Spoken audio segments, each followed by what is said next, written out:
Bienvenue dans cette troisième saison du podcast Récits Ocytociques. Merci pour votre fidélité, pour vos partages, pour vos commentaires et pour tous les échanges que l'on a en message privé. Ça me nourrit tellement de voir à quel point ces aventures vous touchent. Je vous promets une saison pleine de récits de naissance, riche en ocytocine et puissant d'enseignement. Si ça résonne juste pour vous, vous pouvez soutenir mon travail en faisant un don unique ou mensuel. Sur Tipeee, je vous mets en description du podcast un lien. Sur ce, je vous envoie plein de chaud doudou. Je vous souhaite une douce et agréable écoute. Et je vous dis à très bientôt.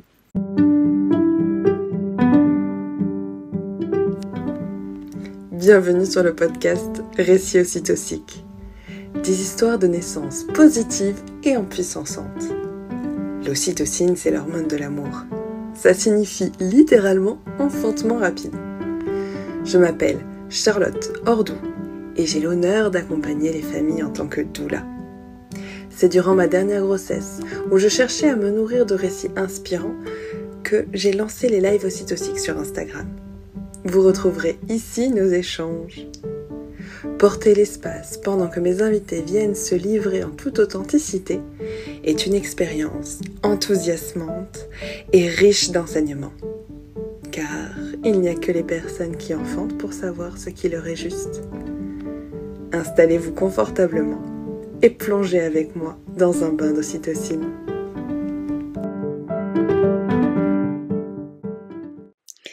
Dans cet épisode, vous allez entendre le récit de Adeline, et particulièrement son récit de grossesse. On a décidé finalement de faire en deux parties, puisque vous allez voir, cette aventure avait besoin d'être explorée en long et en large. Donc ce premier épisode, donc ça va être sa partie grossesse, une grossesse sous haute tension. Je mets ce petit message d'avertissement avant le début de l'épisode, puisque ce partage peut être vraiment stimulant, parce qu'on va parler de grossesse pathologique, de préparation à accueillir peut-être ou pas la mort, de grossophobie, de maltraitance psychologique, d'infantilisation. Donc voilà, si vous sentez que que là ce dont vous avez besoin, c'est vraiment de faire la pleine dose d'ocytocine. Je vous invite à revenir à cet épisode plus tard, et soit à passer à l'épisode suivant s'il est sorti, puisque là vous allez avoir son récit dans sa pleine puissance, son enfantement libre et souverain, ou d'aller voyager à travers d'autres récits du podcast. Voilà, je vous souhaite une belle écoute. Comment te sens-tu ce matin? J'ai une nuit un peu bizarre. Ouais.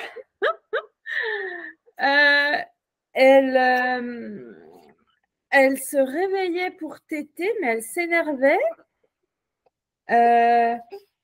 Et elle tétait pas. Alors, elle a très peu tété cette nuit. Très bizarre. Mais bon.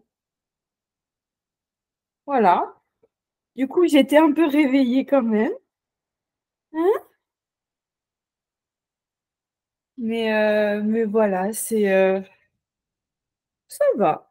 Ça va. Je me suis dit, peut-être que ça va être compliqué finalement de se lever, mais bon. J'ai même réussi à me maquiller un peu, tu vois. Mais je te trouve rayonnante. Le t-shirt, la coiffure, les boucles d'oreilles, le maquillage. Waouh! Attends, en bas, je suis en pyjama.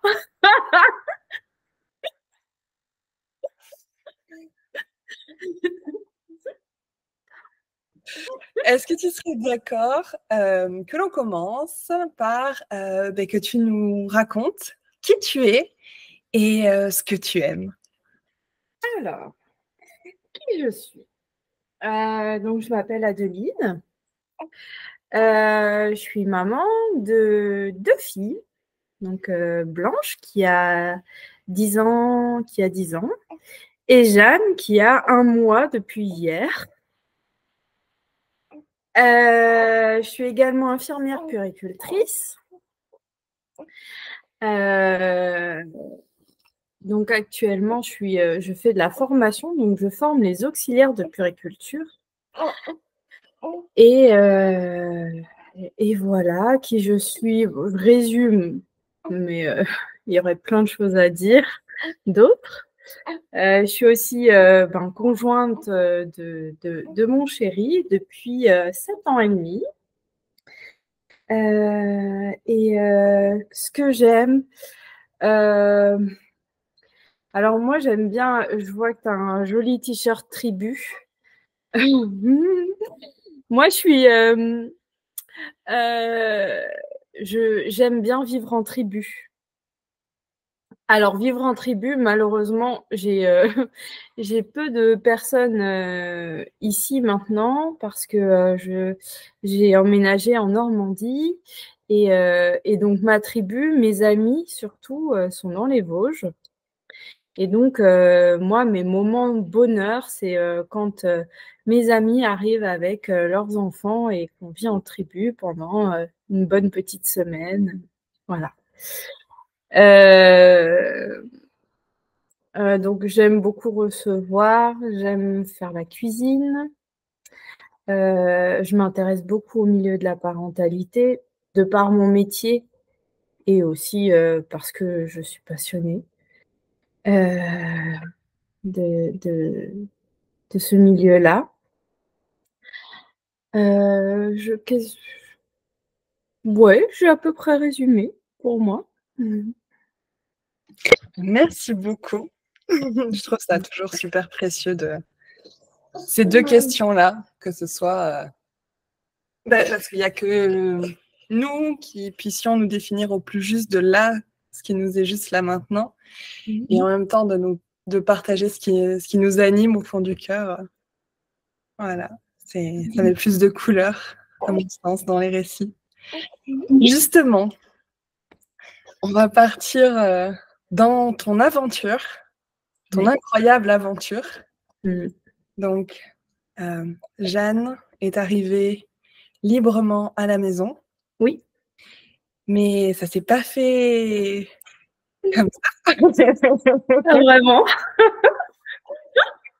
Est-ce que tu aimerais nous partager qu'est-ce qui a fait que quel a été ton cheminement pour ce choix de naissance?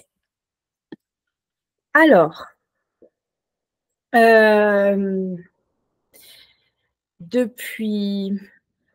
pense que ça remonte depuis toute jeune.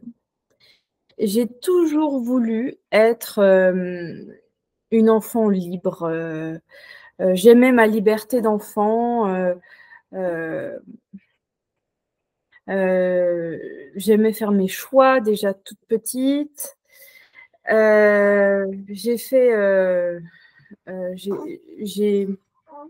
pas une relation merveilleuse avec mes parents. Et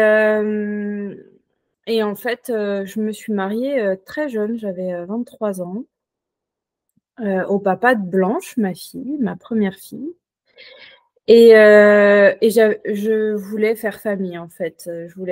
J'avais vraiment ma tribu, quoi. Je voulais faire ma petite tribu. Et donc, j'ai fait le choix d'avoir ma fille à 24 ans. Et j'ai toujours eu des femmes. Alors, au départ, des jeunes filles, quand j'étais au collège, lycée, qui sont venues ponctuer ma vie. Et ces jeunes filles m'ont je les ai accompagnés dans leur chemin de liberté, je trouve.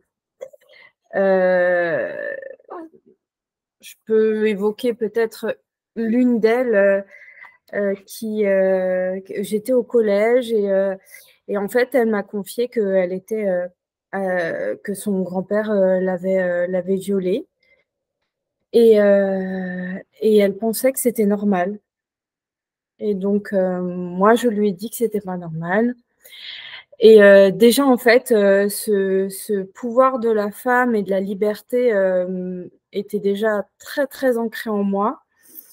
Avant mon mariage, j'ai accompagné une amie aussi à quitter son conjoint avec qui elle s'entendait plus et je l'ai hébergée chez moi pendant 1 mois pour qu'elle puisse se retourner. Donc voilà, cette liberté de la femme est très ancrée en moi et j'en viens à ça parce que quand ma fille a eu 2 ans et demi,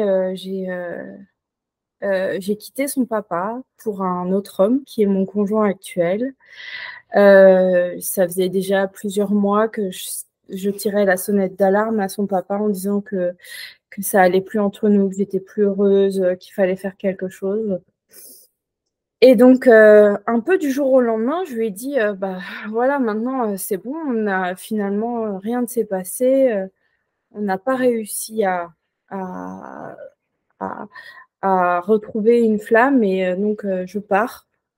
Et j'ai été tombée amoureuse de mon conjoint actuel et malgré les jugements de certaines et ben, je me suis sentie super libre de faire ça. Et je me suis dit au départ, je me suis longtemps posé la question en me disant: «Mais ma fille potentiellement elle va me juger comme beaucoup de personnes m'ont jugée, quand, elle sera plus grande en disant: "Bah, ma mère elle a quitté mon père pour un autre homme, c'est inadmissible"». Mais finalement, j'ai voulu prendre cette histoire en, différemment en me disant, bah, ma fille, en fait, elle va avoir l'exemple d'une femme qui fait ses choix librement. Et donc, j'en viens du coup à cet enfantement. Donc, ce choix d'enfantement libre, bah, c'est aussi pour mes filles, pour qu'elles puissent savoir qu'une femme peut faire ses choix librement. Voilà. Et donc, oui, le chemin a été long, compliqué. Bon, pas si long que ça pour concevoir cette petite jeune, parce que bon, on a décidé d'avoir un bébé et elle est arrivée. Je savais que. Oh, mon bébé. Ouais. Je savais que cet enfantement, il allait être bouleversant pour moi depuis des années. Je me suis dit, le jour où j'ai un enfant, un autre enfant, ça va me chambouler. Je le sentais au fond de mes tripes que ça allait me chambouler. Et donc, petite Jeanne est arrivée dans mon ventre. J'ai eu 3 mois de nausées, vomissements très, très, très intenses. Je suis restée couchée en fait pendant 3 mois. Donc j'ai arrêté de travailler dès la deuxième. Je suis tombée enceinte début août et je me suis arrêtée mi-septembre, sachant qu'au mois d'août, je ne travaillais pas. J'arrivais pas à travailler, en fait, c'était plus compatible. J'allais vomir tous les quarts d'heure, voilà, c'était pas vivable. Et après, vers 17 semaines d'aménorrhée, en fait, on a découvert que j'étais atteinte du parvovirus B19. J'ai eu en fait un épisode de fièvre. Et donc, il faut savoir que mon conjoint est médecin généraliste. Et donc, du coup, cet épisode de fièvre, il m'a fait faire tous les examens, prise de sang, pour voir ce que c'était, parce que j'étais pas en forme, vraiment pas en forme. Bon, ça a duré, l'épisode de fièvre, il a duré un peu plus de 24 heures, voilà. Et Et donc, sur ces résultats, il n'y avait rien de particulier à part des modifications qui montraient que j'avais une infection. Mais il n'avait pas fait l'examen pour vérifier si j'avais ce virus-là. Parce qu'en fait, ce n'est pas forcément dans les recommandations. Parce que c'est rare. Mais sauf qu'en fait, on s'est rendu compte qu'il y avait une épidémie de parvovirus. Et 15 jours après, 15 jours, peut-être 10 jours, 10 jours avant les 17 semaines d'aménorrhée, ma fille revient avec les joues toutes rouges et une éruption cutanée partout. Donc, c'est ce qu'on appelle le parvovirus B19. Il y a, c'est pas très joliment dit, mais le syndrome des enfants giflés, parce que justement, ils ont les joues très, très rouges. Et donc, ça peut avoir des conséquences importantes, voire très graves pour les fœtus et pour les personnes immunodéprimées. Et donc, quand on a vu l'éruption cutanée, ça nous a tout de suite sauté aux yeux. On s'est dit, ah, mince, il faut que j'aille faire l'examen. Et alors là, c'était tout un truc. Parce que donc mon conjoint, quand il a vu ça, il a appelé le CHU, donc proche de chez nous, pour leur dire. Donc, en plus, en tant que médecin, donc on a cette chance-là de pouvoir avoir pas des passe-droits, mais une facilité d'accès plus facile, une facilité d'accès aux soins, quoi. Et donc, l'interne dit, ah bon, vous êtes sûr, bon, refaites les sérologies, on verra. Donc, parce que en fait, il y a une sérologie à faire pour voir si je suis actuellement atteinte ou pas à cette époque. Et mon conjoint, il leur a dit, mais attendez, la sérologie, ça va prendre du temps. Les recommandations, c'est de faire une échographie pour voir si le bébé n'est pas en souffrance. Et il a regardé un petit peu ce qui se faisait, et donc il a vu qu'il y avait un test PCR qui pouvait être fait. Et donc, on pouvait avoir les résultats tout de suite, on va dire dans les 24-48 heures, quoi. C'est un test PCR, mais sanguin. Donc, on l'a fait, et il s'est avéré que là, j'étais en train d'être infectée par le virus. Et donc, c'est grâce à ce résultat-là qu'on a pu prouver au CHU que j'étais actuellement en train d'être infectée et que c'était grave et qu'il fallait faire quelque chose. Et donc, là, le CHU, ils m'ont rappelé en me proposant une échographie le lendemain. Donc, assez rapidement, en fait. Là, c'était ah oui, en effet, c'est avéré. Bon, on fait ce qu'il faut. Et avec mon conjoint, on s'est dit, dis donc, heureusement qu'il était médecin, parce que déjà, on a pu le repérer quand même facilement. Parce que potentiellement, des personnes lambda pourraient se dire, bon, il a une petite éruption cutanée, je vais voir mon médecin sans urgence. Et en fait, ça aurait pu traîner vraiment beaucoup plus. Donc, on a eu cette chance-là.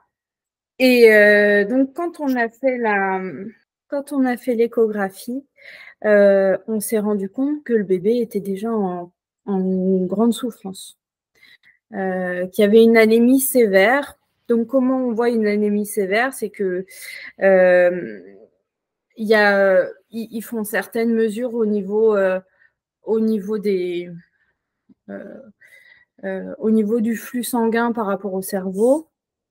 Et elle avait aussi un œdème généralisé sur tout son corps. Et l'œdème généralisé, c'est comme un peu les personnes âgées qui ont un œdème à cause d'une insuffisance cardiaque, qui ont des jambes qui grossissent à cause de l'insuffisance cardiaque. En fait, elle était en insuffisance cardiaque. Et à partir de ce moment-là, le CHU, catastrophe, votre bébé va peut-être pas survivre. On vous envoie dans un centre de référence, parce que le CHU à côté de chez moi ne peut pas suivre cette pathologie, parce que c'est une pathologie rare. Et donc, on a dû aller dans un CHU plus spécifique. Sachant que moi, dès le début de la grossesse, je pensais accouchement à domicile, enfant libre, et que là, potentiellement, allez, une écho pour voir si bébé va bien, s'il y a bien un bébé, si on a un seul. Et voilà quoi. Et là, je me retrouve en fait à être ultra médicalisée, quoi. Donc déjà, ça, c'était pas évident pour moi, le fait d'avoir une écho. Et clairement, cette écho-là, au CHU, j'étais qu'un ventre, je me sentais qu'un ventre. Et c'était tellement dur, tellement violent de se sentir vraiment qu'un ventre. Il n'y avait pas forcément pas de consentement, mais d'attention envers moi. Il faisait que du technique. Et donc, cette gynéco qui m'a fait cette première écho, c'est celle qui va me suivre tout au long de ma grossesse. Et on n'avait pas forcément eu un très bon contact dès le départ, quoi. Bon, après, elle avait quand même posé les mots, et ça, c'était quand même chouette de me dire que peut-être mon bébé n'allait pas survivre et qu'il fallait vraiment qu'on trouve qui m'envoie en fait au CHU plus compétent. Et aussi, elle avait été, je pense, touchée peut-être par l'histoire, parce que je pense qu'elle l'avait encore jamais vu, ce virus-là. Faut savoir que 50% des femmes sont déjà immunisées parce que elles l'ont rencontré dans leur petite enfance ou avec leurs enfants. Sachant que moi, je suis infirmière puéricultrice, je travaillais aux urgences, j'en ai vu plein des parvovirus et j'ai jamais été infectée du coup. Parce qu'en fait, c'est un virus qui est immunisant comme la varicelle, par exemple. Voilà. Et donc, elle nous dit, bon, ce soir, il y a un comité qui se réunit. Donc, c'est un comité national qui se réunit pour discuter des cas compliqués. Et donc, je vais vous passer à ce comité-là. Et je vais parler à mes supérieurs, ceux qui sont plus compétents que moi à ce sujet-là, parce qu'en fait, c'était la gynécologue de garde qui m'a fait cet écho. Et donc, le lendemain, on m'appelle pour me dire vous êtes attendu donc dans le plus gros CHU, le CHU de référence pour le parvovirus. Donc, déjà au niveau de l'organisation, on a eu notre petite tribu, hein, les parents de mon conjoint qui sont arrivés, qui ont débarqué pour s'occuper de la grande. Donc Blanche, elle a tout de suite su que quelque chose n'allait pas et on lui a expliqué. On lui a dit les choses. C'est une petite fille qui a besoin d'explications, qui a besoin de savoir réellement ce qui se passe. Et donc, je lui ai dit réellement ce qui se passait, que le bébé allait très mal et que peut-être qu'il n'allait pas vivre, mais que maman, elle allait tout faire pour qu'il vive. Et donc, nous voilà au CHU. Et on est reçu par le professeur, le chef de service.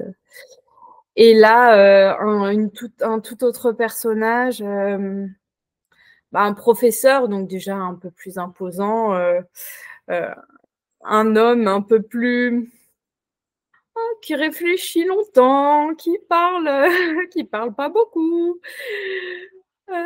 Donc c'était compliqué. Moi, j'ai fait 2-3 blagues parce que je sais pas, j'avais besoin d'être détendue.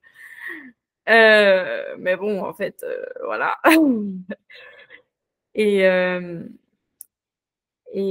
j'ai dû lui faire une blague du style vous me donnez une bonne nouvelle parce que bon, moi j'ai envie de repartir quoi.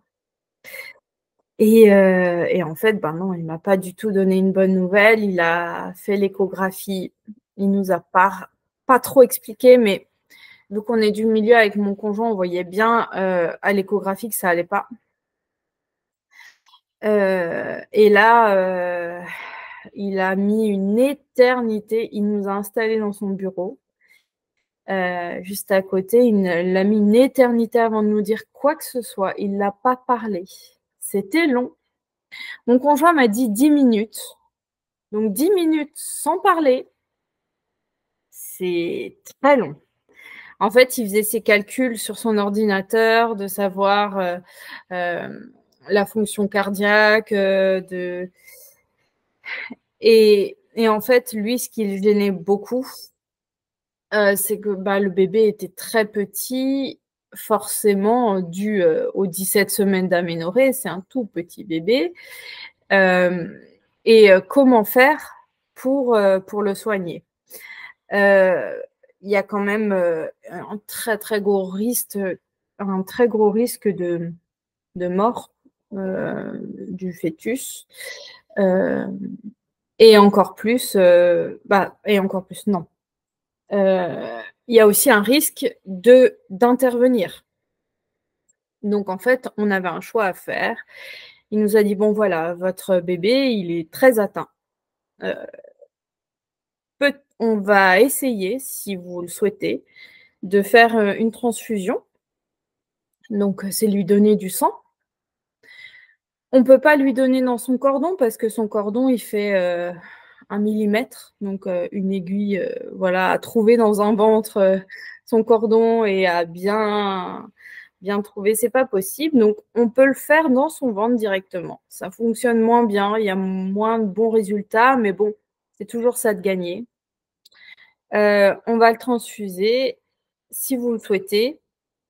Mais sachez qu'il y a des risques, il peut décéder pendant la transfusion, ça peut ne pas marcher et surtout, en fait, on va transfuser, mais s'il est encore vivant demain matin. Et donc là, je me suis dit: «Bon, qu'est-ce que je fais?» Parce que, est-ce que j'interviens? Est-ce que j'embête mon bébé, à lui mettre une piqûre dans le ventre, si jeune? Est-ce que je laisse faire les choses et je vois? Parce qu'il nous a dit peut-être qu'il peut se guérir seul, mais bon, on ne sait pas. En fait, il y a très peu d'études.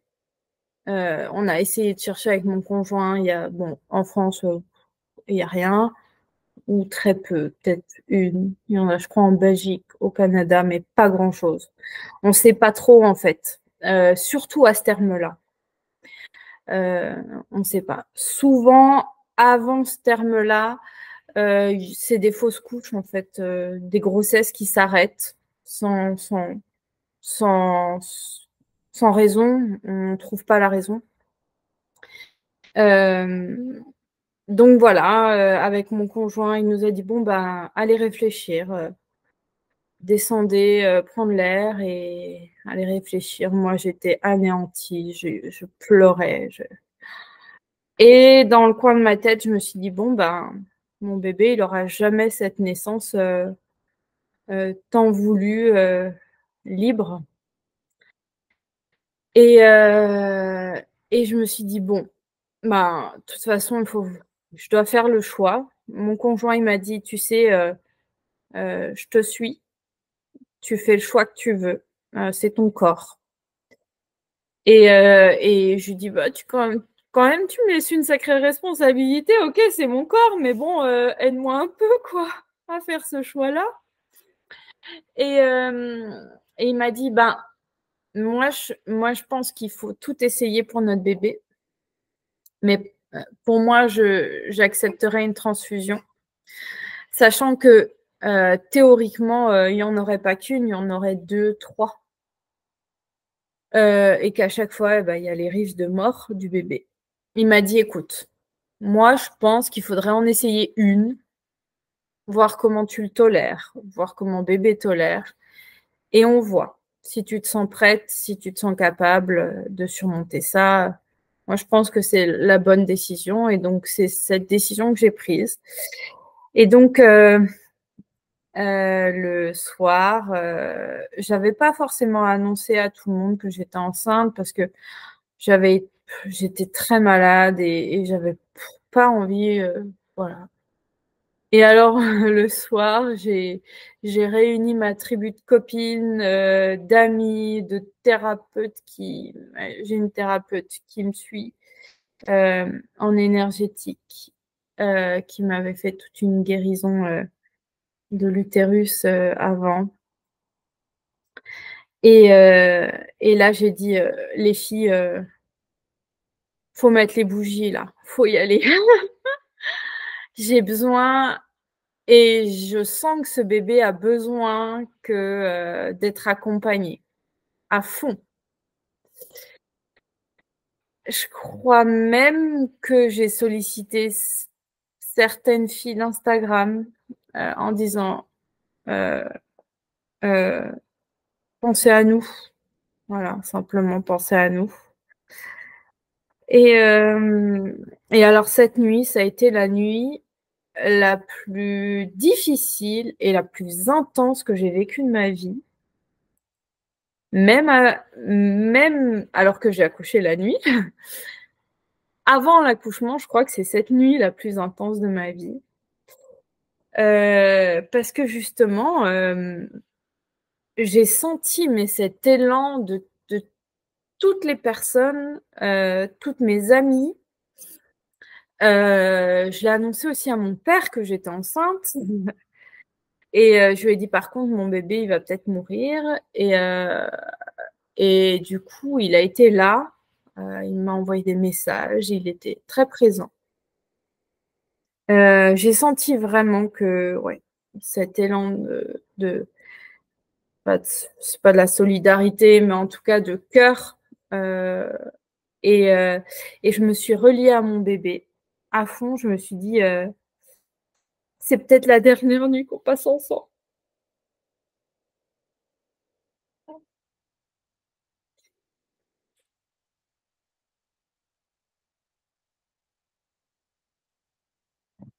Prends mes mouchoirs.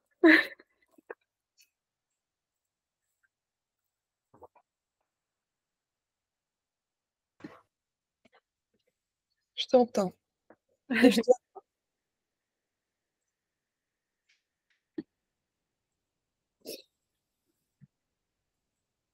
Et alors, cette nuit-là, j'ai eu chaud, mais chaud, chaud, chaud, c'était. Pourtant, j'avais pas osé demander.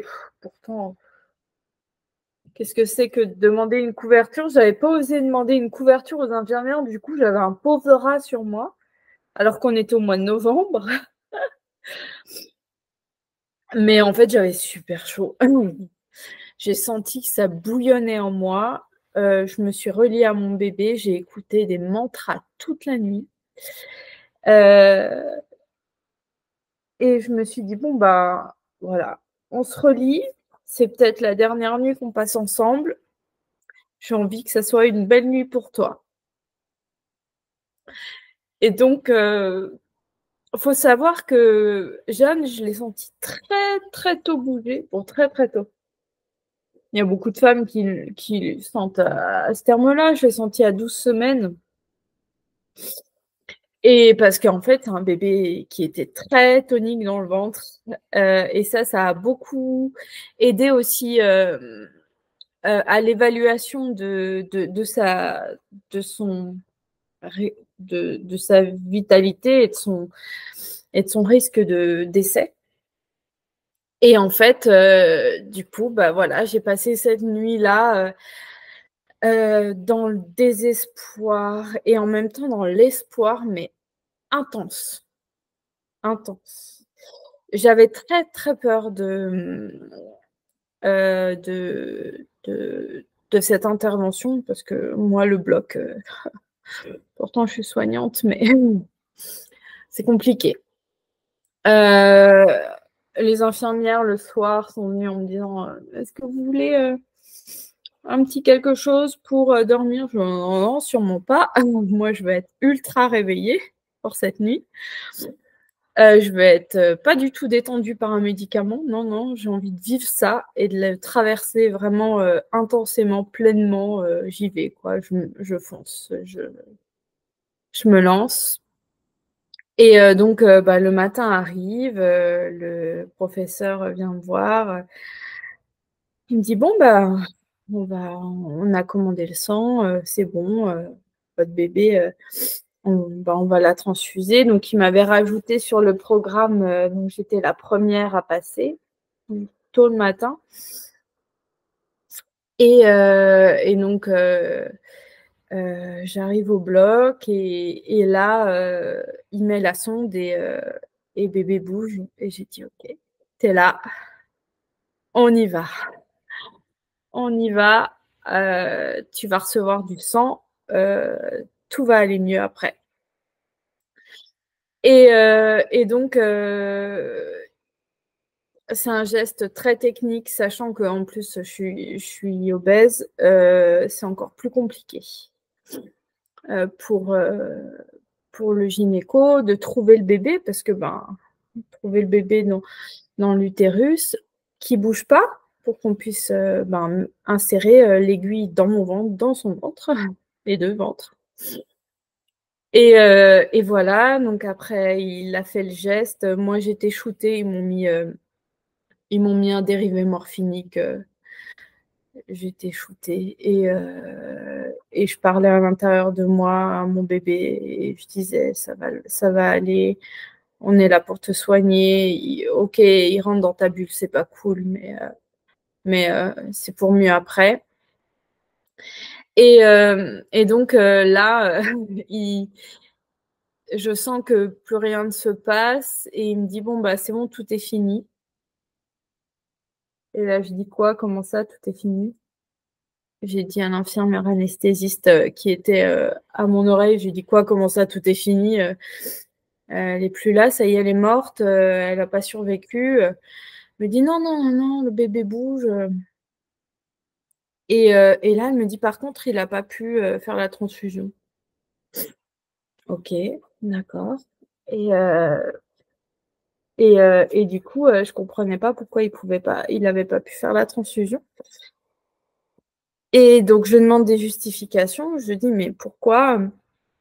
Et en fait, après, il y a l'anesthésiste qui est venu vers moi. Je lui ai dit « Mais il n'a pas pu faire la transfusion ?» Elle me dit « Si, si. » Bon, c'est bizarre. Pourquoi je sais pas, l'infirmière anesthésiste, elle a dû peut-être être en train de faire autre chose quand il a transfusé et elle n'a pas vu, quoi. Et pour justifier ça, je lui ai dit « Alors, il a passé combien de cc de sang ?»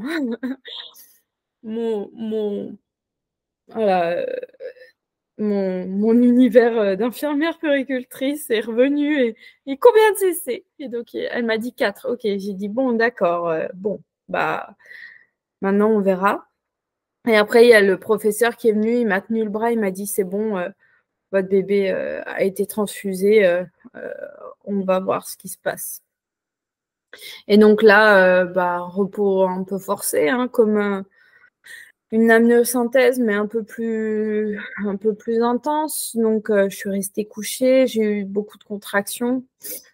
Donc, ils m'ont donné les classiques de l'Iprane Spasfon. Et donc, je devais faire... ils m'ont refait une écho dans l'après-midi. Le bébé était toujours là, bien accroché, bien vive. Et après, j'ai eu une autre écho. Et donc, à partir de ce moment-là, j'ai eu des échos 2 fois par semaine. Et après, 1 fois par semaine pendant jusqu'au mois de janvier, donc à peu près 6 semaines. Oui, c'est ça. Et donc, petit bébé a survécu à ça.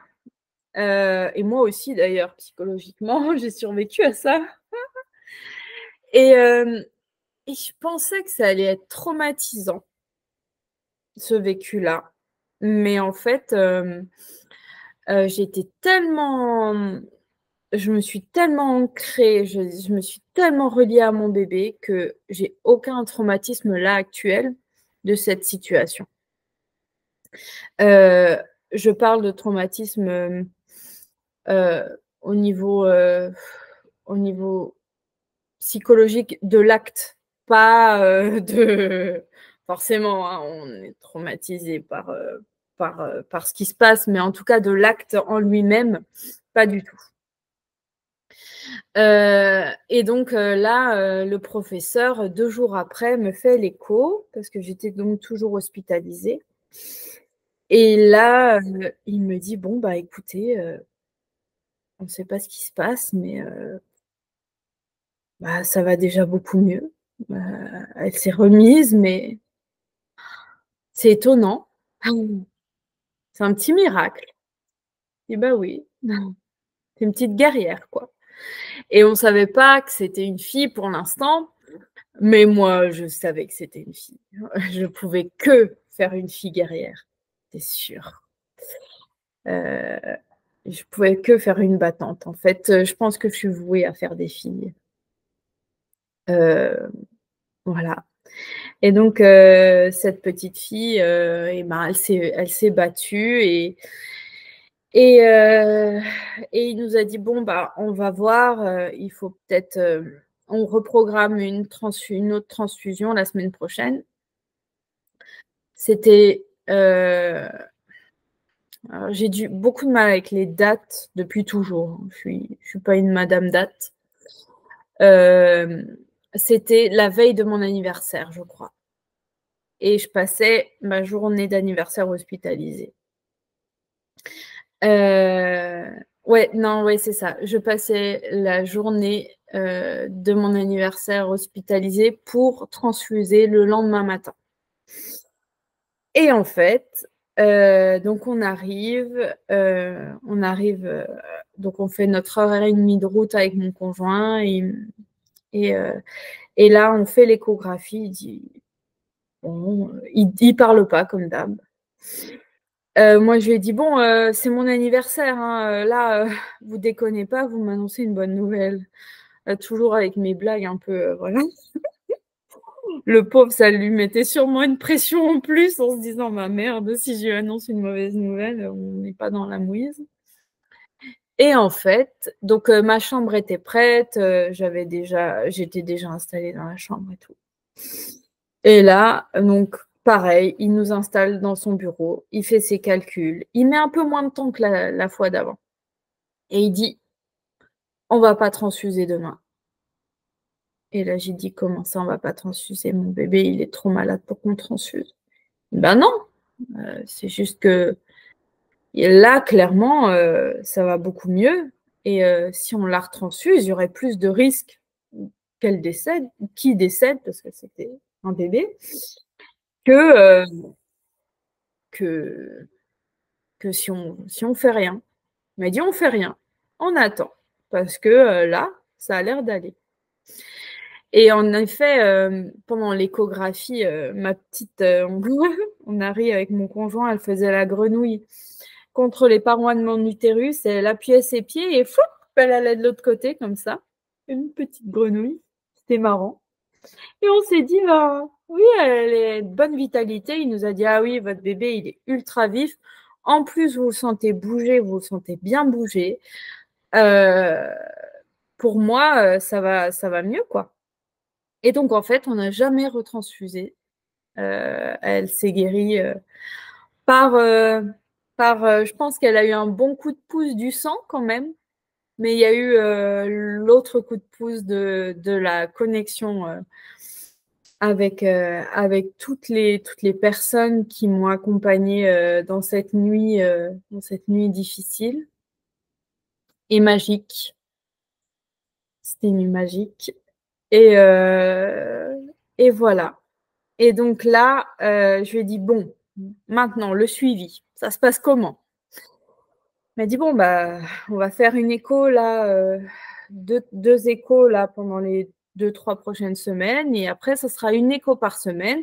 Et ça sera dans votre, CHU de proximité. Ok, donc il nous envoie vers une autre personne qui m'avait vue la première fois, sauf qu'en fait, cette autre personne, elle n'a pas forcément voulu me suivre parce qu'elle avait sûrement d'autres patients et que la première gynéco voulait continuer le suivi. Donc, du coup, elle a continué le suivi et donc on est allé toutes les semaines la voir. Ce professeur-là, il était un peu un professeur, quoi, un peu spécial, mais il a quand même sauvé, grâce à ses compétences, notre bébé. Donc voilà, c'est super chouette. Et donc oui, pour le suivi, il me dit ça et je lui dis bon, et par contre, l'accouchement, ça se passe comment? J'ai essayé un peu de sonder. Il m'a dit après, si votre bébé se remet, c'est une grossesse normale. Et là, j'ai dit oh, parce que bon, j'en ai pas parlé, je fais un petit retour en arrière.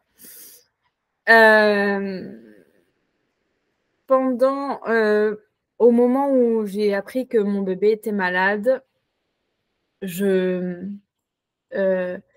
eu besoin de voir des bébés morts à 17 semaines d'aménorrhée.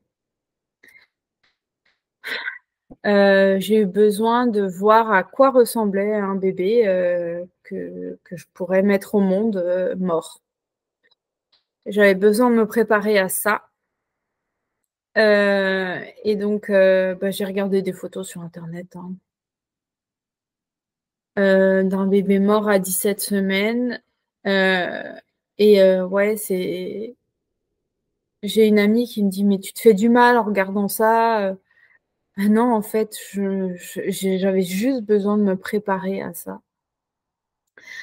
Et pendant très longtemps, pendant la grossesse, j'ai eu peur d'accoucher d'un bébé mort parce qu'il faut savoir que les séquelles donc, du parvovirus peuvent être graves chez le bébé. Autant elle a survécu à l'anémie sévère avec son œdème partout sur le corps.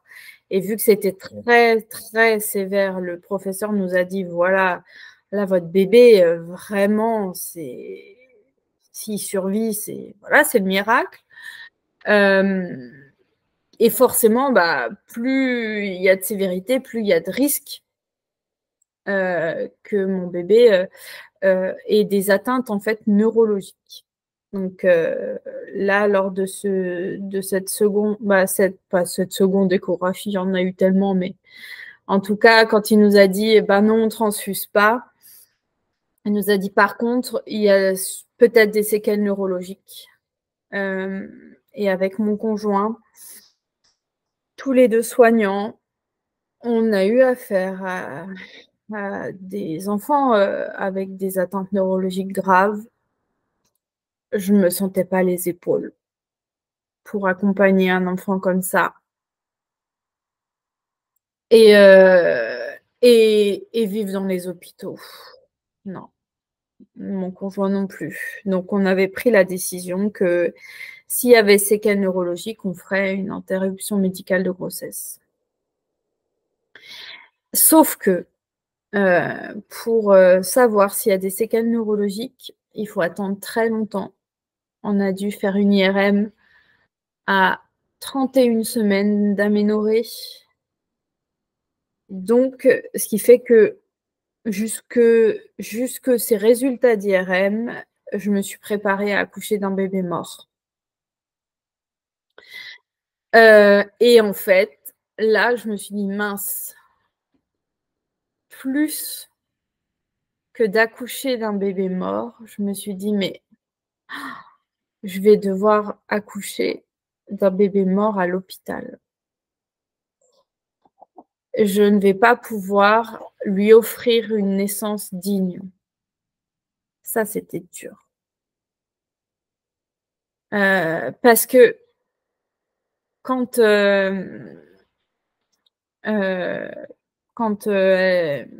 on a dû la transfuser et tout, je me suis dit, bon, bah, si j'accouche d'un bébé mort, ça va se faire sûrement à la maison parce que bah, je vais saigner et voilà, je vais perdre mon bébé. Là, il fallait que je fasse intervenir la médecine pour arrêter le cœur de mon bébé et décider de tout arrêter. Et là, c'était plus compliqué. J'étais plus OK à faire une grossesse arrêtée tardive. Donc tardive, c'est-à-dire 4 mois, 4 mois, 4-5 mois de grossesse, que une IMG. Mais en même temps, on voulait pas, avec mon conjoint, continuer cette grossesse si c'était le cas. Et donc, en fait, toute ma grossesse, j'ai eu cette crainte d'accoucher d'un bébé mort et de ne pas pouvoir l'accueillir dans de belles conditions parce que j'avais un vécu avec ce bébé intense et que je voulais pas. Je savais au fond de moi que c'était pas ce qu'elle voulait non plus, quoi. Et donc, bon, bah, je suis restée avec ça longtemps. On a eu tout le suivi échographique avec toutes les semaines une échographie avec cette gynéco pas du tout bienveillante, qui me faisait mal à chaque fois aux échos, qui appuyait fort sur mon ventre, qui me disait « Ah bah oui, avec vous, on voit pas grand-chose au vu de mon poids. » Qui était toujours très stressée, qui voulait toujours intervenir encore plus, qui voulait toujours faire des vérifications, alors que moi, je savais que mon bébé allait bien. Potentiellement, il était handicapé, mais il allait bien. Au niveau des échos, donc à chaque fois, elle disait qu'elle voyait rien, donc du coup, on ne pouvait pas savoir si, finalement, au niveau de son cerveau, ça allait. Bon, apparemment, elle voyait quand même pas trop mal. Parce qu'on elle se plaignait toujours de rien voir, mais finalement, elle voyait des choses et elle voyait que ça allait. Donc, on a eu ce suivi-là toutes les semaines. Et après, elle a dit, bon, bah, votre bébé n'a plus d'anémie, n'a plus d'œdème. On arrête ce suivi toutes les semaines et on fait un suivi classique de l'échographie. Voilà. Donc, à la base, moi, la première écho, la T1, je l'avais faite chez une sage-femme. Et déjà, chez la sage-femme, ça m'avait paru un peu bof et je voulais changer de sage-femme parce que j'ai trouvé qu'elle n'était pas top. Mais alors là, je me retrouve dans un gros CHU avec une gynéco qui fait que des échos de détection de pathologie parce qu'elle était dans le service des... Mince, je ne sais plus comment on appelle ça. J'ai un trou de mémoire, mais en gros, c'est toutes les échos vraiment plus spécifiques avec un échographe, avec un appareil plus spécifique pour vraiment voir s'il n'y a pas de pathologie. Et donc, elle nous annonce qu'on a un petit bébé qui est vraiment limite au niveau des courbes. Avec mon conjoint, on s'est dit oui, bon, en même temps, la pauvre, elle a eu, voilà, il faut qu'elle grandisse tranquillement, on la laisse, quoi.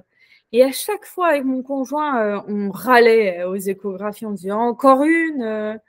Et à chaque fois, elle dit ah oui, mais c'est bon, c'est pour voir si bébé va bien. Oui, bah, nous, on sait qu'il va bien, laissez-nous en paix, quoi. Et Et donc,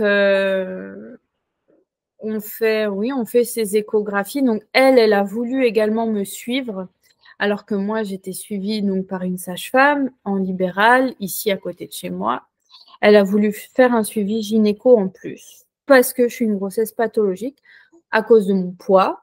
Bon, à la base, c'était à cause du parvovirus, mais après, ça s'est transformé à cause de mon poids. Et moi, j'ai fait ma rebelle, hein, forcément. Je suis une petite rebelle. C'est ma sage-femme qui me suivait. Et, il y a il y a des rendez-vous que j'ai esquivé, comme le rendez-vous autour du diabète Gesta. C'est ma sage-femme qui l'a fait. Et ce rendez-vous-là, bon, ma sage-femme a fait tous les mois, mais voilà.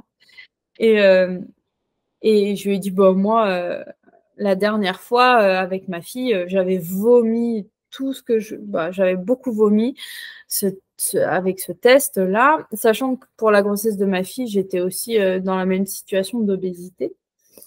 Et on ne m'avait pas trop embêtée avec ça. Mais c'était un autre hôpital, c'était dans les Vosges, c'était plus cool, c'était un petit centre hospitalier. Et donc, on voit que je fais pas de diabète parce qu'on fait une prise de sang à jeun et une prise de sang en postprandial et on voit que tout va bien. Ma sage-femme envoie ça à la gynéco parce que la gynéco, elle a demandé à ma sage-femme de lui faire un rapport détaillé à chaque fois qu'elle me voyait. Donc, du coup, ma sage-femme, gentiment, a fait ce rapport détaillé. Et la gynéco a dit « Ah ben non, il faut faire des glycémies. » Donc, je me suis retrouvée à faire mon cycle glycémique. Je me suis dit « Bon, de toute façon, je veux éviter ce test. Les glycémies, je vais les faire 4 jours, mais je n'ai pas fait 4 jours. » Et voilà. Et donc, je fais ce cycle glycémique. On voit que je n'ai pas de diabète. En fait, moi, mon corps, pour moi, c'était une grossesse tout à fait normale. Et à chaque fois, on me rappelait que mon corps était défaillant. Et moi, ça me faisait suer. Parce que je savais que mon corps gérait complètement. C'est de la grossophobie. Ah oui! Oh oui! Vraiment. Donc du coup, voilà. J'ai jamais fait de DB de Gesta et mes tensions, elles étaient toujours nickel. Alors, il fallait à chaque fois qu'elle trouve un truc. Et même mon poids, en fait, j'ai pris très peu de kilos. Après, à la fin, j'ai arrêté de me peser, mais je crois qu'au 8e mois, j'étais à 6 kilos de pris, donc rien de cata. En fait, il n'y avait rien à redire sur mon suivi parce qu'en fait, tout allait bien.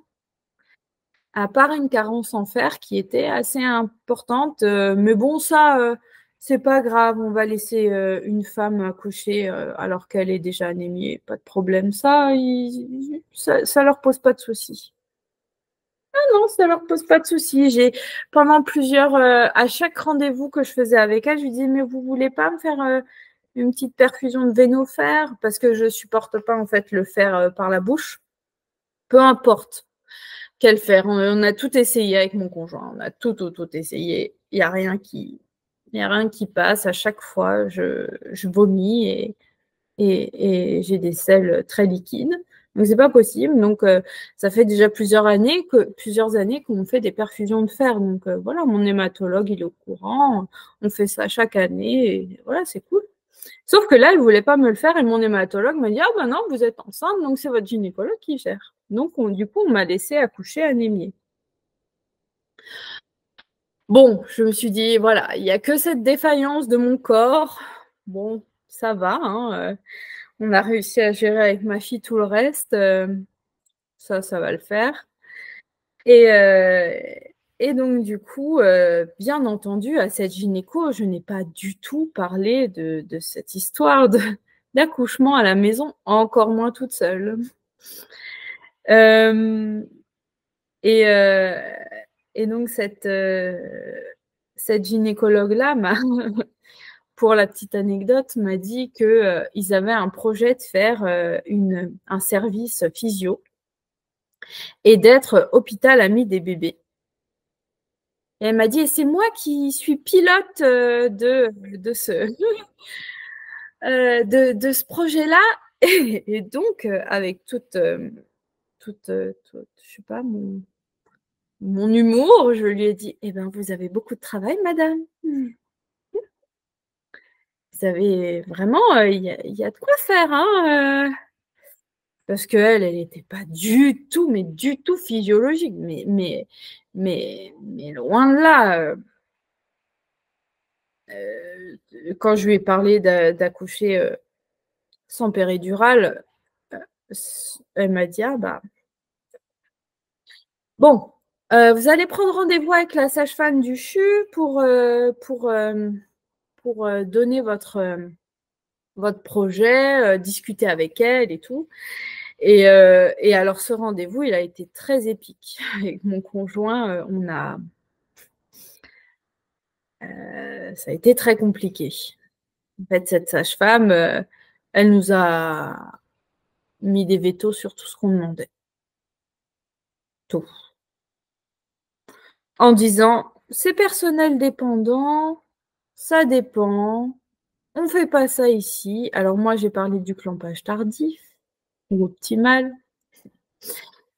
Bon, pour elle, le clampage tardif, c'était 1 minute. Alors bon, comment te dire, madame, que ma fille, sachant qu'elle a manqué de sang tout le long sûrement de la grossesse, on va quand même pas lui priver de son sang en plus, hein. On va la laisser avec tout son sang. Et donc, je lui ai sorti les études. Justement, ça, j'y tenais vraiment sur ça.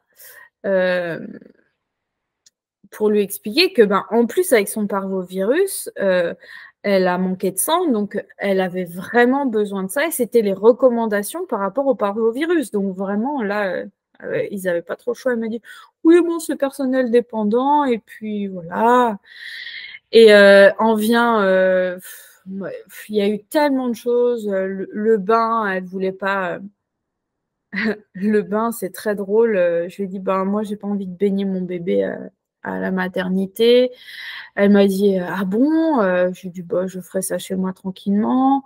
En plus, je demande une sortie précoce. Elle me dit, ça dépend du pédiatre, hein, s'il est d'accord pour vous faire sortir ou pas. Sauf qu'en fait, moi, je suis professionnelle de santé et je sais très bien qu'il existe une loi qui permet de dire, en fait, je décide, je fais ce que je veux. Sauf qu'il l'oublie, mais complètement.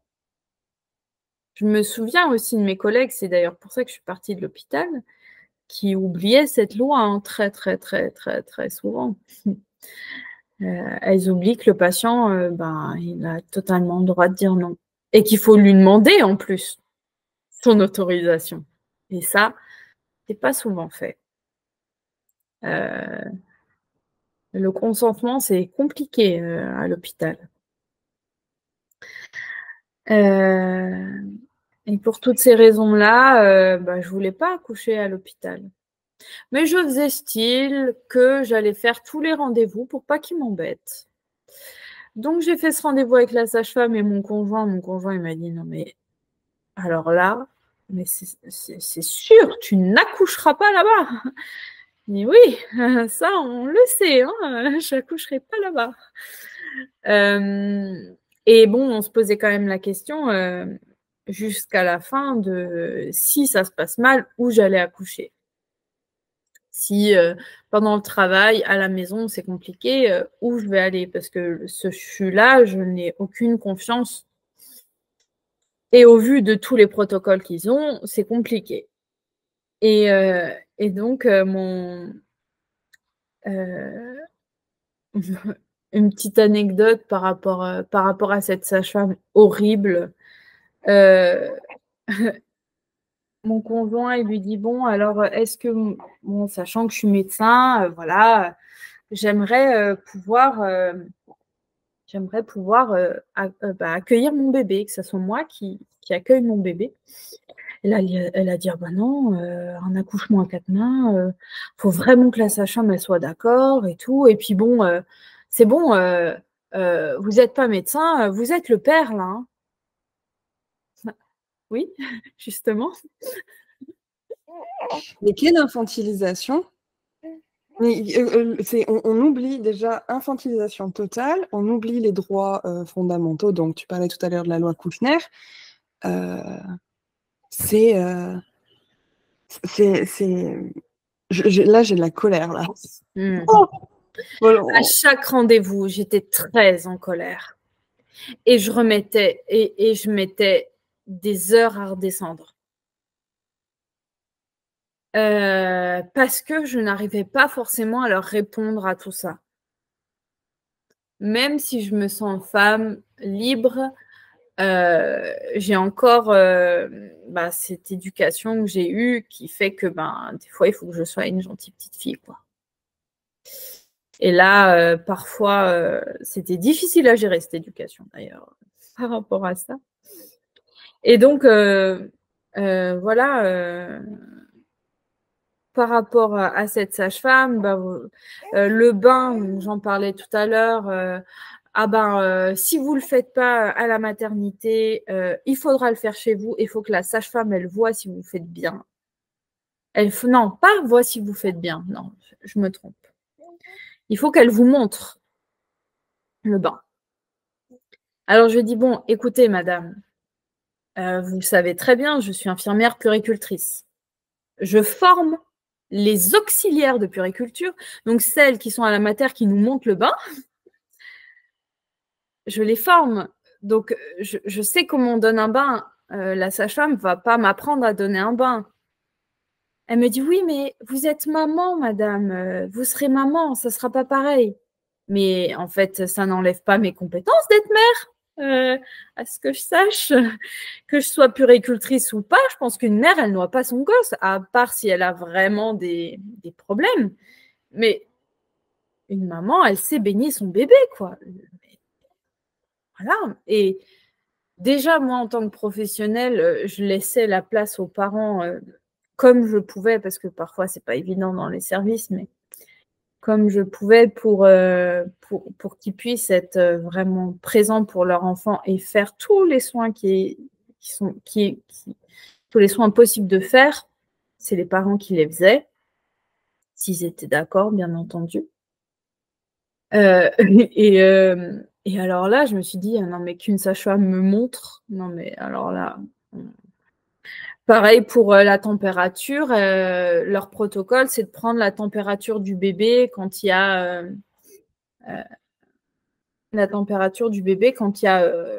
quand la maman a mis au monde le bébé, ils prennent la température directe de l'enfant et reprennent, je crois, toutes les 10-15 minutes en salle de naissance. Alors je lui ai dit: bon, d'accord, ok, vous voulez prendre la température de mon bébé, mais en fait, moi, je ne peux pas le faire. Ah ben non, c'est mieux que ce soit une professionnelle. Je lui dis: mais attendez, je sais quand même prendre une température. Et encore une fois, j'étais pas la professionnelle, mais la mère. En fait, j'étais une mère et pas une professionnelle.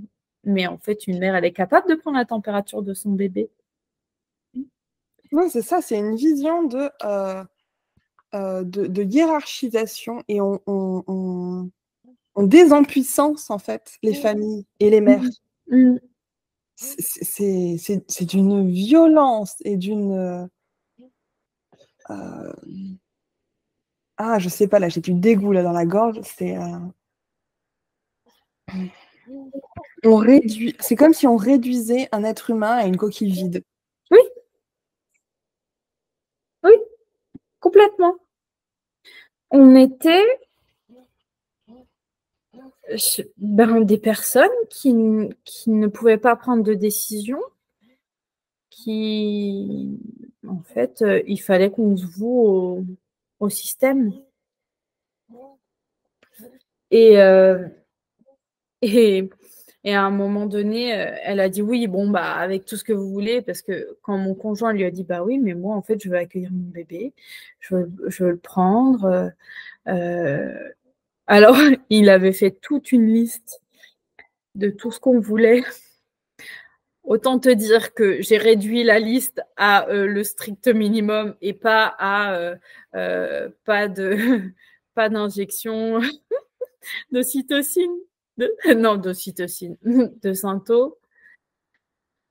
Parce qu'il avait mis ça, mais je me dis, mais si je leur dis ça, mais ils vont nous prendre pour des fous.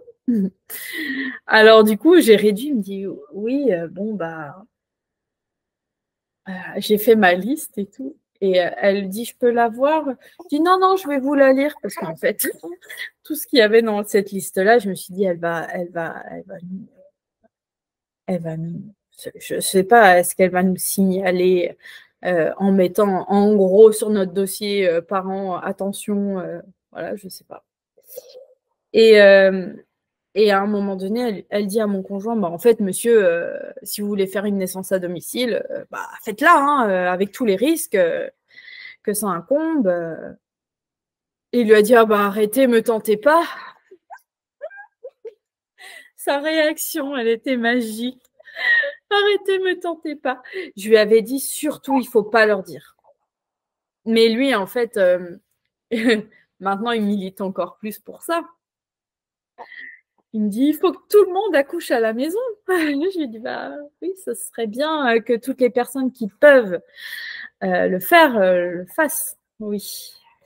Et donc voilà, cette sage-femme, j'ai mis très longtemps à redescendre. Et d'ailleurs, j'ai sûrement dû t'envoyer un message par rapport à ce rendez-vous-là.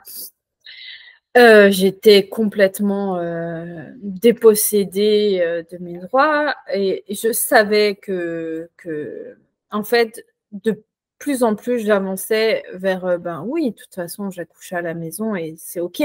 Mais il y a toujours l'IMG qui est là parce qu'on n'avait toujours pas les on n'avait toujours pas fait l'IRM à ce moment-là. Et d'ailleurs, la cerise sur le gâteau, mon conjoint n'avait pas fait de déclaration anticipée de notre bébé.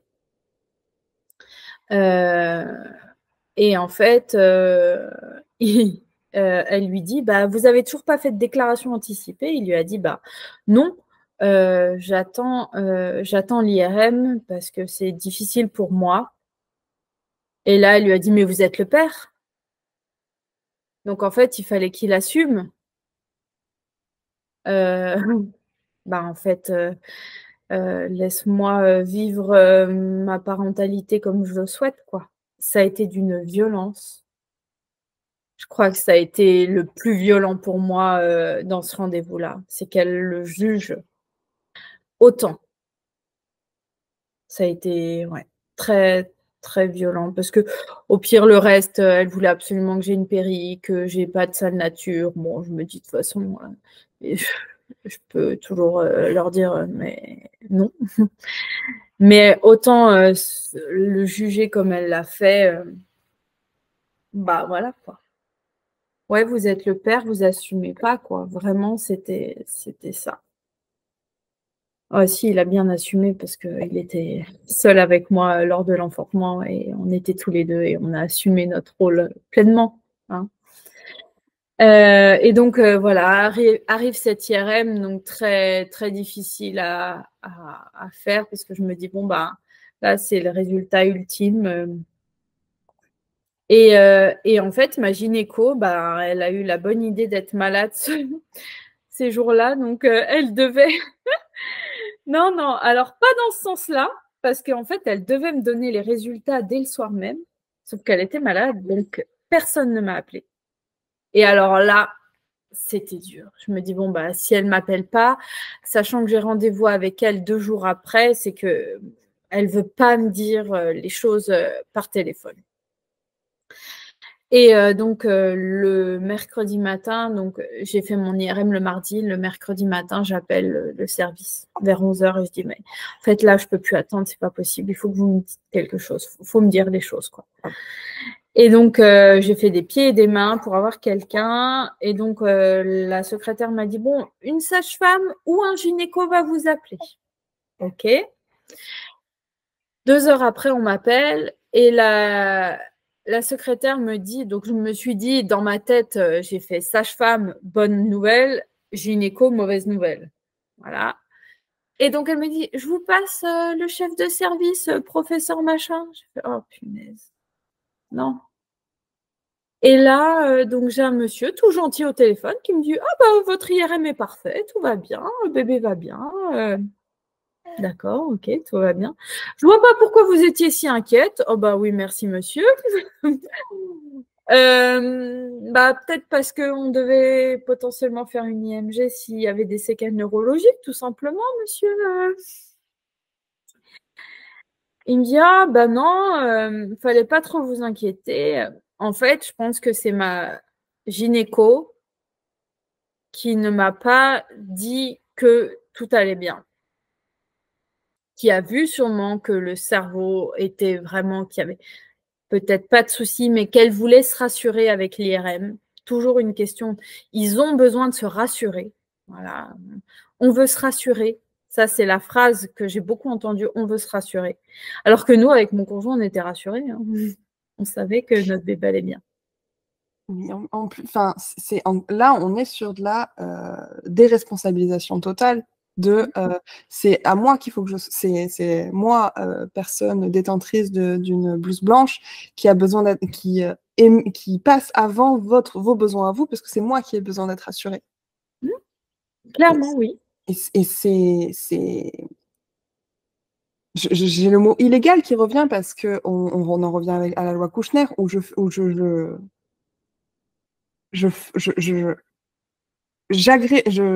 vous fais cheminer.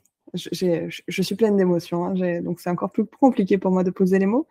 Mais je vous fais cheminer vers moi, mon parcours qui me convient,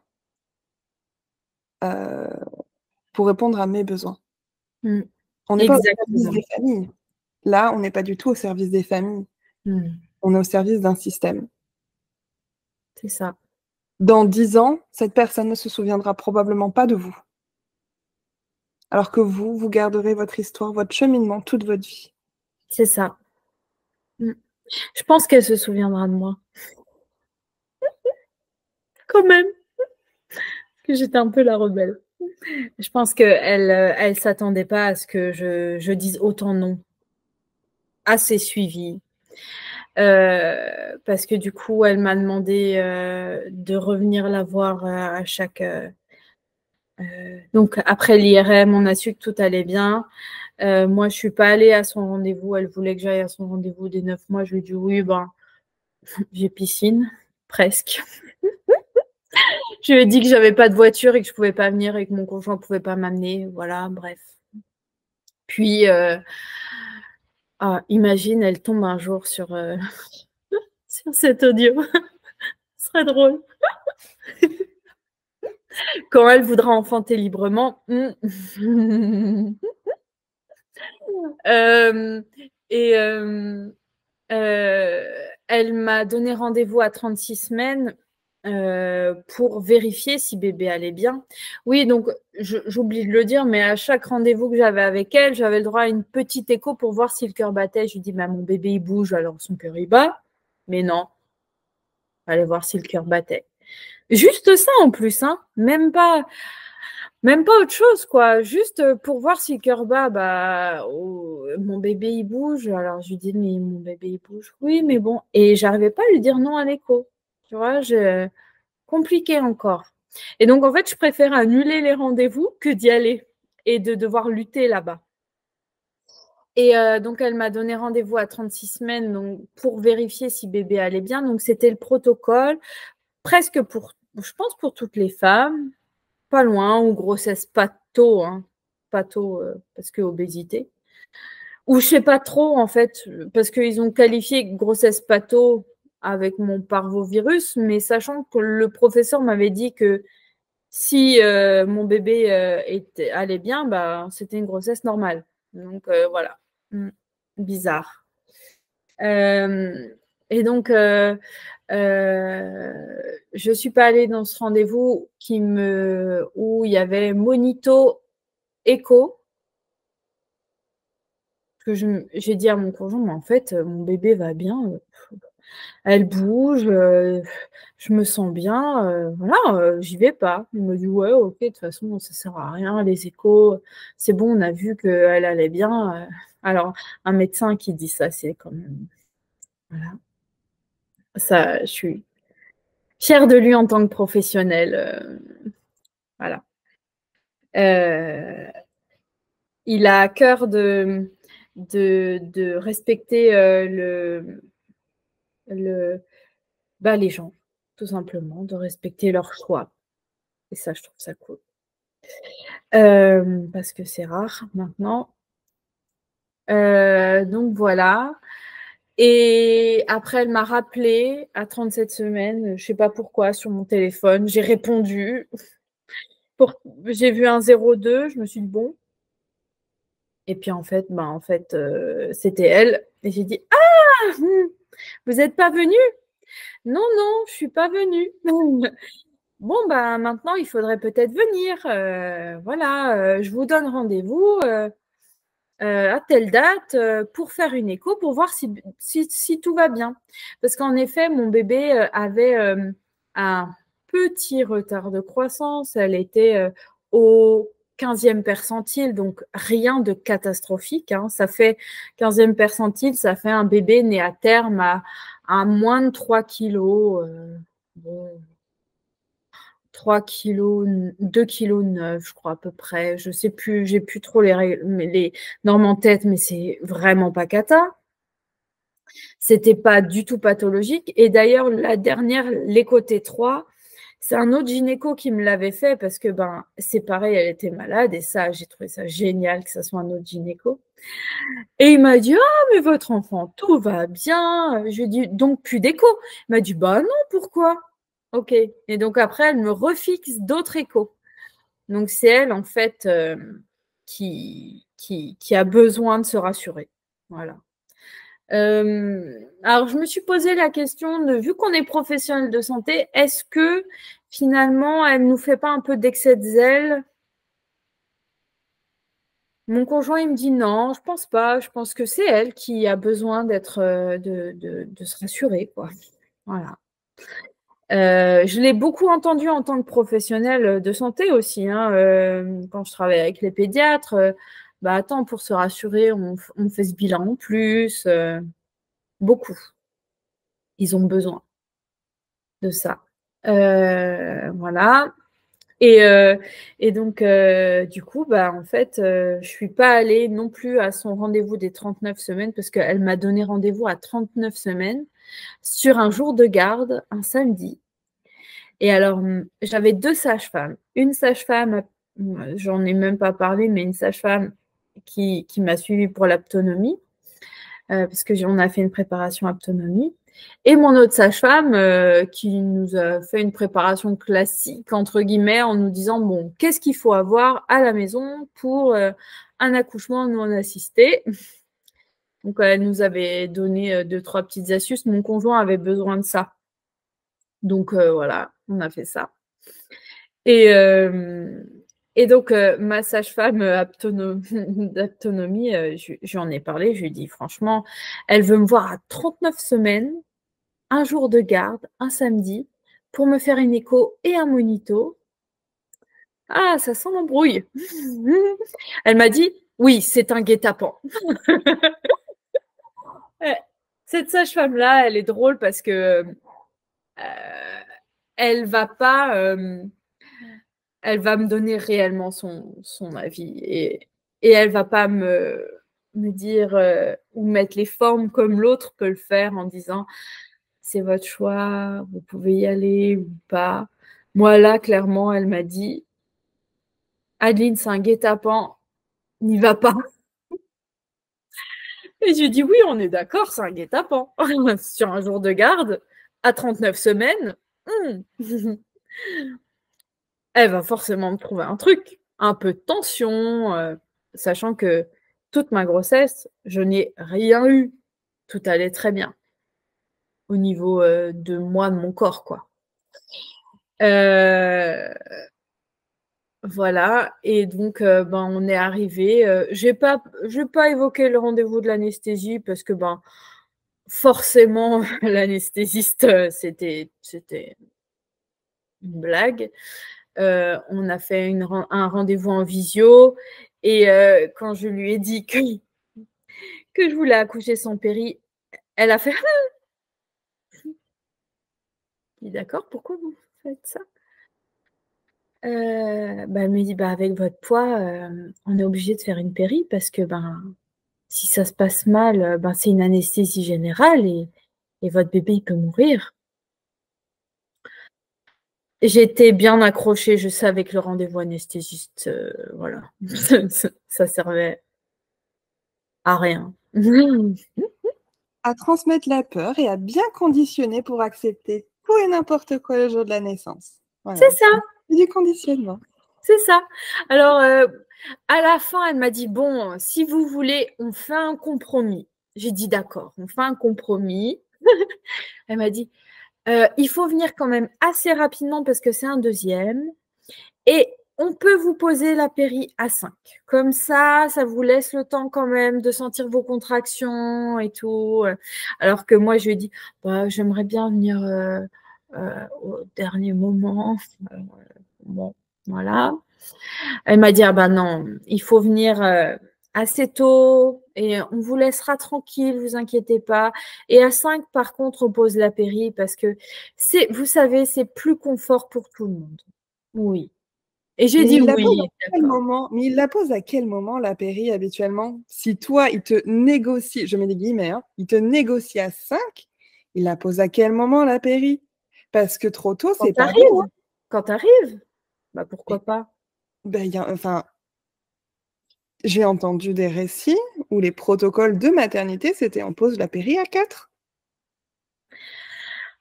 Peut-être qu'elle m'a fait croire qu'à 5, c'était déjà super.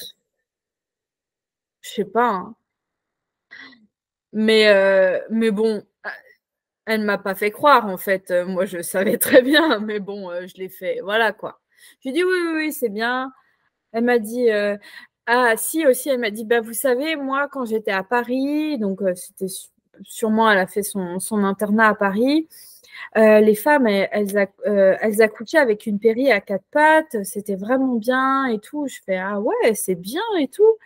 Et là, elle me dit mais bon, là on va choquer trop le personnel. Je pense que une péri à 5, voilà, vous pourrez pas. Je pense que vous pourrez pas accoucher à 4 pattes avec votre péri. En fait, j'allais choquer le personnel. Mais Donc, je pense qu'elle était. Essence de qui? Je pense qu'elle voulait aller peut-être, tu vois, vers quelque chose de plus physio avec la péri. Peut-être que c'était quand même ses convictions, mais qu'avec les protocoles du CHU, là, c'était pas possible de faire ça. Et elle voulait encore me refaire un test de diabète en fin de grossesse pour voir, pour être sûre. Je ne l'ai jamais fait. Mais voilà, pour être sûre. Bien sûr. Bah oui, avec mon poids, c'est normal. Je peux que faire du diabète, c'est logique. Si jamais, pour les personnes qui écoutent, j'ai partagé un réel sur le diabète gestationnel sur Instagram. Je le mettrai en lien dans les notes du podcast parce que ça peut être aussi une ouverture sur comment, par exemple, comme la personne de Michel Audin voit ce qu'est le diabète gestationnel. Voilà. Bref, je te laisse continuer. Ouais.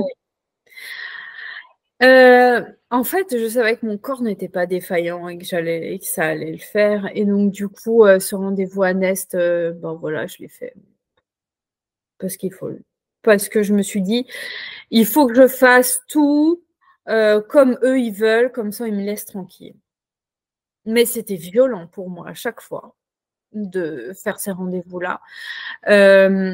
Et donc, ma sage-femme m'a suivie, mes 2 sages-femmes m'ont suivie tout au long de cette grossesse, sans jugement, en m'accompagnant réellement vers cette Anna, en me disant désolée Adeline, on ne pourra pas être là. c'est quand même triste de se dire que les sages-femmes sont désolées de ne pas pouvoir être là.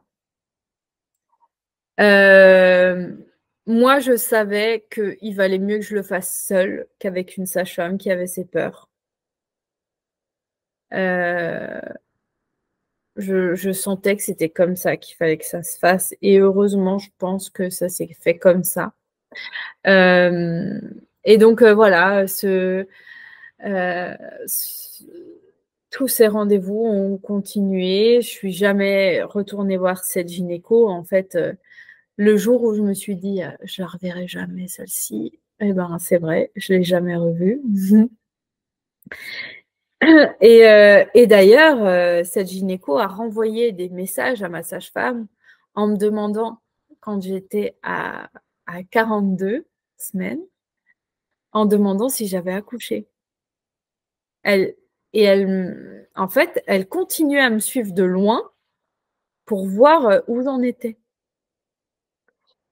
C'est assez fou. Et par rapport à ce rendez-vous des 39 semaines, quand je lui ai dit que je ne voulais pas venir, que je ne pouvais pas, elle m'a dit « je ne vous comprends pas, vous prenez des risques pour votre bébé ». Elle me l'a écrit texto sur le mail en disant que je prenais des risques pour mon bébé. Et je n'ai jamais répondu à ce message. Parce que on ne peut pas dire à une mère qui va bientôt enfanter qu'elle prend des risques pour son bébé. C'est pas humain de dire ça. Et mes sages-femmes m'ont suivi. J'ai dit non, je veux plus d'écho, je veux plus rien. Mon conjoint était OK avec ça. Il m'a dit Adeline, si tu sens que bébé va bien, elle bouge, tout va bien. Elle se connecte à nous tout le temps, à chaque fois qu'on pose les mains. Elle va bien, tout va bien. Et donc, on est arrivé en fait au terme, toujours personne, toujours pas de petite Jeanne qui voulait venir. Mon conjoint m'a dit oui, mais tu sais, Adeline, ben, elle est un peu plus petite que les autres, peut-être qu'elle a besoin de prendre un peu plus de temps. Mais moi, je voyais l'heure qui tournait et j'avais dit ma deadline, c'est 42. À 42, je vais à la mater. Tant pis, je me voue. Alors, je l'ai dit tout au long de ma grossesse, c'est peut-être un peu violent, mais je vais à la mater, je voue mon corps à la science, quoi. C'est ça, je donne mon corps à la science. Démerdez-vous. Je fais une dissociation. Et après, ben, on verra les conséquences que ça a, psychologiques, les traumas et tout, mais il faut que je me dissocie à ce moment-là. Et donc, je ne suis pas du tout allée au rendez-vous de terme ou de je ne sais quoi. Hein. Je suis juste allée voir ma sage-femme. Eh ben, j'étais à 41 plus 4. Non, plus 3. 41 plus 3. Et j'ai dit, écoute, là, franchement, j'ai vraiment peur d'aller à la mater. Je veux pas y aller. Je veux un enfantement chez moi avec mon conjoint. Et du coup, elle m'a fait un décollement des membranes. Elle m'a demandé mon autorisation. Elle m'a dit, tu sais, Adeline, voilà, ça peut ne pas fonctionner, c'est douloureux, c'est voilà. Mais je lui ai dit, écoute, on essaye. C'est voilà. Sachant qu'avant, avec ma sage-femme, on avait décidé. En fait, j'avais besoin de prouver que mon corps était capable et que tout allait bien pour mon bébé. Et donc, du coup, j'ai fait un monito avec ma sage-femme. Elle m'a dit, tu sais, bon, il recommande là, le jour du terme, de faire un monito pour voir si bébé va bien, si elle fait des accélérations au niveau de son cœur et tout. Et elle me dit, mais tu sais, si le monito est pas bien, moi je suis embêtée parce que bah, je vais peut-être devoir t'emmener, je vais peut-être devoir te dire d'aller à la mater, quoi. Je n'aurai pas le choix. Au niveau professionnel, je lui dis, oui, mais je peux toujours dire non. Elle me dit, bah oui. Donc je lui dis, donc c'est bon, en fait. Tu n'auras pas cette décision sur tes épaules, ce sera la mienne de décision. Et donc, j'ai pris la décision de faire un monito. Et je lui ai dit, bah, tu vois, ma fille, elle va bien, tout va bien. Le monito était parfait. Elle m'a dit, ah bah, dis donc, pour un 41, top. Je lui ai dit, bah oui, voilà. Voilà, tout est parfait.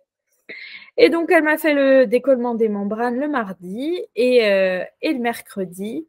Alors, faut savoir que j'ai eu un faux travail de 3 semaines, qui a duré 3 semaines, où j'ai eu des épisodes de contraction pendant plusieurs heures.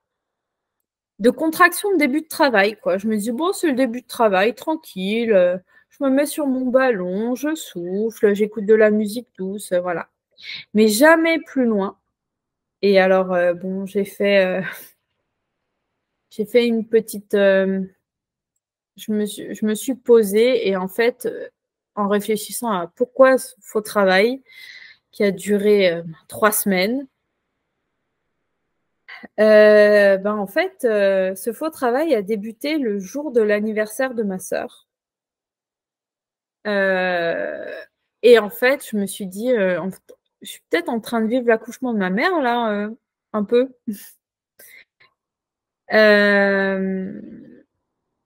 Et ma mère a eu 2 filles. J'ai 2 filles. Ma sœur, c'est la deuxième. C'est ma deuxième. Et le premier faux travail, c'était le jour de l'anniversaire de ma sœur. Et je me suis dit, il ne faut pas qu'elle naisse maintenant. J'ai envie qu'elle ait son jour à elle. Bon, après, si elle avait décidé, elle l'aurait fait, mais voilà.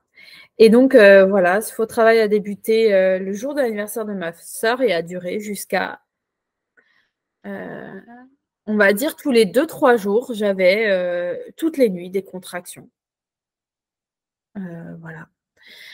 Et donc, ce fameux jour, je me suis dit, il faut que je me libère d'un truc. Je sens qu'il y a quelque chose qui bloque. Et j'ai lu un récit d'une maman sur Facebook, sur un groupe.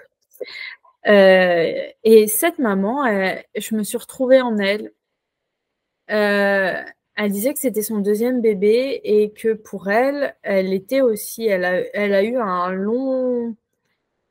elle a accouché après terme et que ce bébé, il venait pas et elle savait pas pourquoi. Et en fait, elle avait réalisé après 4 heures de bercement par sa doula que en fait, elle avait bercé avec un rebozo, une écharpe rebozo.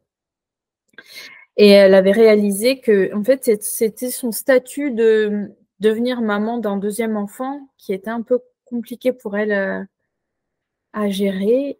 Et en fait, je me suis dit, mais oui, c'est ça. J'ai été pendant 10 ans maman de Blanche, maintenant une grande fille. Et là, je vais devenir maman d'un autre bébé. Et c'est ça, en fait. C'est ça qui bloque. Et donc, du coup, je me suis pris une douche, j'ai parlé à mon bébé, j'ai dit au revoir à mon corps de femme enceinte parce que je sais, j'aimerais et je veux que ce soit mon dernier bébé. Et j'ai dit au revoir à ce corps-là. Je me suis dit, bon, ok, j'accepte ce nouveau statut. Je me suis couchée dans mon lit, j'ai écouté des musiques de... Mince. Ah, j'ai plus le mot. D'Indiens d'Amérique. Je sais pas pourquoi, des chants comme ça. Ça m'est venu. J'ai dit, ok, d'accord. Eh ben, on va écouter ça. Et donc, j'ai écouté ça et je me suis à moitié endormie et j'ai eu mes premières contractions. Magique.